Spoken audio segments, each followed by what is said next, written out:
So for me, I had to understand the difference between currency and money. A lot of people don't understand the difference between currency and money. When you don't understand the difference between currency and money, you can get confused as to why Bitcoin is a currency or why it needs to be some form of currency. And then once you get confused with Bitcoin being a currency, then you can get sold into all these other shitcoin scams that people have. And this is my number one biggest frustration with it.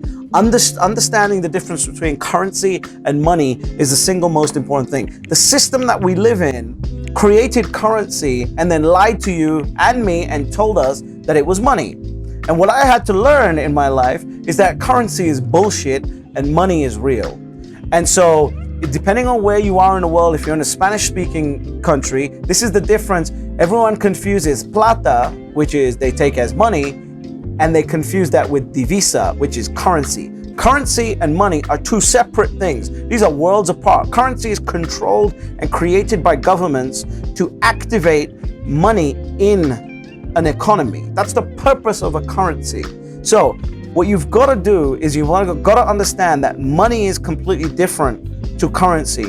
One is a utility and the other one is a store of value. So in this scenario, when it comes to Bitcoin, it is like real estate, stocks, gold. These are all stores of value, which are money, US dollar, euro, pound, etc., etc. That is a currency because what happens is you activate the money with the currency in the economy. And so it's extremely important for me to be aware that money and currency are two separate things. And you've got to be able to discern between the two, because a currency is always issued by a government and it's always a fiat currency. It is an order. It is a direction. You don't want that. You want money. Throughout history in the Bible, money has been gold. That's real money. Something that is limited, something that is hard, something that you can transact and hold value across space and time. That's extremely important.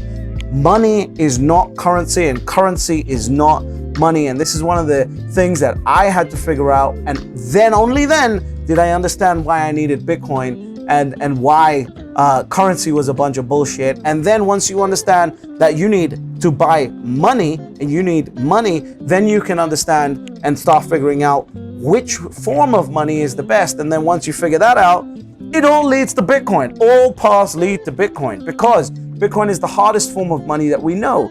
Bitcoin is harder than gold, it's harder than real estate, it's harder than the stock market, it's harder than bonds. What do I mean by harder? What I mean is Bitcoin has a finite limit of 21 million.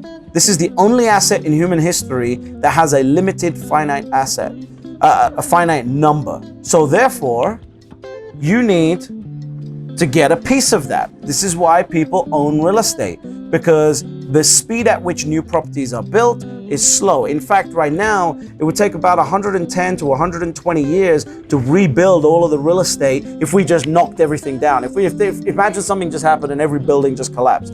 It would take 110 to 120 years to rebuild everything. That is hard, right? That is hard. With gold, it's about 50 to 60 years to dig up all of the gold that's currently already on the earth. So that's money. That's why that is money. Money is a store of value.